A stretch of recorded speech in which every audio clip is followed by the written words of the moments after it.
Even a man who is pure in heart and says his prayers by night may become a wolf when the wolfbane blooms and the autumn moon is bright.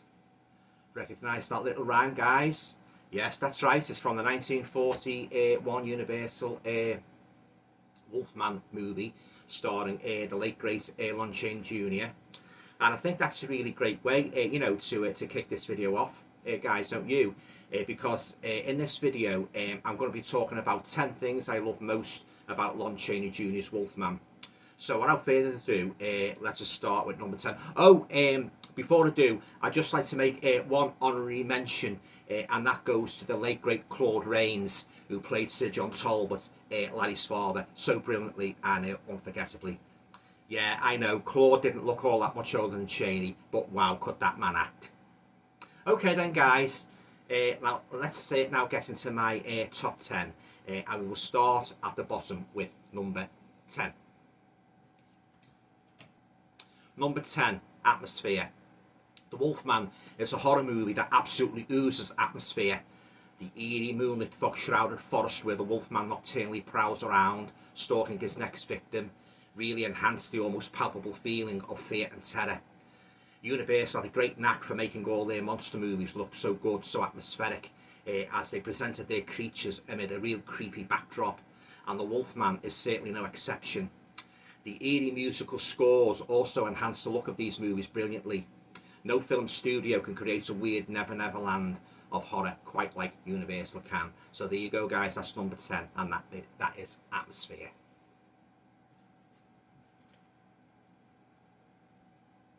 Number 9, the horrific transformation. When Larry Talbot changes into the Wolfman, you really feel sheer horror. Lon Chaney Jr. always did a brilliant job when conveying Talbot's horrific transformations.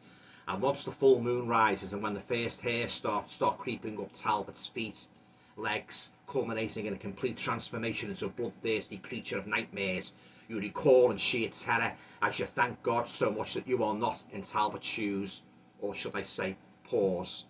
Sorry guys, I couldn't resist that. So there you go, guys, that's number 9, and that is the horrific transformation. Number 8, Believer, the Gypsy Woman. Now, Maria Auspenskaya did a fantastic job as Believer, the old Gypsy Woman who takes the poor unfortunate Larry Talbot under her care after he is bitten by her son, Baylor, resulting in his becoming the Wolfman. In fact, Believer is one of my all-time favourite supporting characters in the whole of horror movie history, and not just in the Universal Monsters universe. Although she appeared in only 2 Wolfman films, the other one being Frankenstein Meets the Wolfman 1943, she certainly made a big and lasting impact on the saga of the cursed Lawrence Talbot. So there you go, guys, that's number 8 on my list, and that is Believer, the old Gypsy Woman. Number 7, the Wolf Cane. Now, I thought the inclusion of the Wolf Cane, which Talbot acquires in the Wolfman as he tries to chat up pretty oh God, I can hardly speak. I haven't even had a glass of orange juice. Gwen Concliffe, played by the lovely Evelyn Albertson in the antique shop, was a real clever touch. Made of solid silver and shaped into the head of a wolf, the cane has since become utterly synonymous with the Wolfman and as a much loved motif among fans of Chaney Jr.'s werewolf films. So there you go, guys, that's number 7 on my list, and that is the Wolf Cane. Number 6, the terrifying grave robbing scene at the opening of Frankenstein Meets the Wolfman. Truly one of the most utterly terrifying and disturbing opening scenes in the whole of horror movie history. Now, I still get the heebie-jeebies every time I watch it, guys, even though I watched the scene countless times over the years. Now, basically 2 grave robbers break into the Talbot crypt at the beginning of the movie with a view to nicking any valuables that might have been left on Larry's corpse. But they get more than they bargained for when, as the full moon rises and shines through the window, Talbot's weirdly still preserved corpse suddenly springs to life. It grabs hold of one of the grave robber's wrists, and his cowardly pal turns and flees from the crypt. The quaking partner in crime is basically left to be slaughtered by the resurrected Wolfman. So there you go, guys, that's number 6 on my list, and that is the terrifying grave robbing scene at the opening of Frankenstein Meets the Wolfman from 1943. Number 5, Talbot blows his top at the festival of the new wine. Oh wow, guys, can I even begin to describe this scene? Just like the aforementioned graveyard opener in the same film, Frankenstein meets the Wolfman. This scene ranks right up there as one of my most memorable jaw-dropping scenes in the whole of Talbot's tortured saga as the cursed lycanthrope. Basically, we see Talbot seated at a table with Elsa Frankenstein, played brilliantly by Ilona Massey, during a local festival celebrating the new wine. Now, Talbot is obviously not, he's not enjoying the party to begin with. Well, would you, if you had the curse of the Wolfman playing on your mind? And the last thing he wants is for some annoying thigh-slapping singer waltzing up to him like some nuisance drunk in the pub or on the bus. And we've all encountered these plonkers, guys, haven't we? Yeah, from time to time. And shouting Talbot with annoying strains of, "May he live eternally!" Well, that was just like lighting an explosive fuse to Talbot. But he leaps to his feet, he grabs the shocked singer, and he screams into his face, "I don't want to live eternally. Why did you say that to me? Get away from me! Get away from me! Go away, all of yous!" Whew. Guys, I tell you, when I first saw that scene as a kid, many, many years ago, I thought, wow, this Chaney guy can really, really act, can really convey the sheer mental torture of being a cursed wolfman.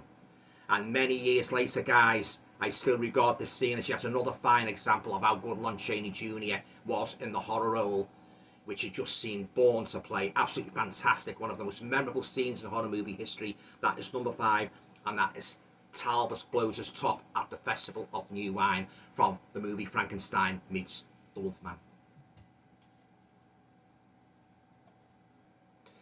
Number 4, guys, the Wolfmans Makeup. Now, Universal resident makeup man Jack Pierce, he did a brilliant job making Chaney up to be the Wolfman. Pierce was such a consummate craftsman when it came to bringing to life all those wonderful movie monsters that have become so iconic in the horror world. I've read many times of the sheer discomfort of the monster actors had to endure when Pierce applied the makeup to their faces, often having to spend hours sitting in the chair in order for Pierce to get the makeup layer spot on. But wow, guys, at the end of the day, wasn't all that physical discomfort endured by the actors so worth it?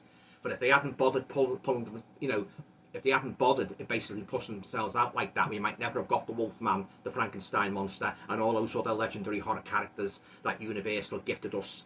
The Wolfman's whole shaggy, snarling appearance is such a terrifying sight to behold, thanks to the brilliant work, of the late great Jack Pierce. So there you go, guys, number 4 on my list, and that is the Wolfman's Makeup. Number 3, Lawrence Talbot's constant search for a cure in film after film. Whenever Larry Talbot reappeared again in sequel after sequel, constantly wringing his hands and whining and looking like the ultimate man in sheer despair, searching for a cure for his hellish lycanthropy, I always got a huge kick out of it. It had depth to the character. The feeling was akin to revisiting an old friend. It always seemed that you could never keep a good horror character down, and the more we see Talbot in yet another Wolfman adventure, the more we wanted to see yet more of him in another Universal follow-up movie. They're just brilliant. The character was just so interesting and compelling, you really felt for him. Now, what I also loved about the Talbot character was that, you always wanted a happy ending for him, wanted to see him cured of his hellish werewolf curse forever. But with each new movie, you invariably felt his sheer despair as yet again he was led up the garden path by some initially well-meaning doctor who soon abandoned or all offered help for Talbot, but the sheer temptation to revive the Frankenstein monster. You can see where the priorities lay there, couldn't you? Bad mistake, yeah, bad mistake. And then came the House of Dracula. A happy, happy ending for Larry Talbot at last. Yay! So there you go, guys. That's number 3 on my list, and that is Talbot's constant search for a cure in film after film. Number 2 on my list is Evelyn Anchors, the perfect love interest for Larry Talbot and the Wolfman. Evelyn played the lovely Gwen Concliffe, who works in the local antique shop, which happens to be located just across the road from where Larry lives.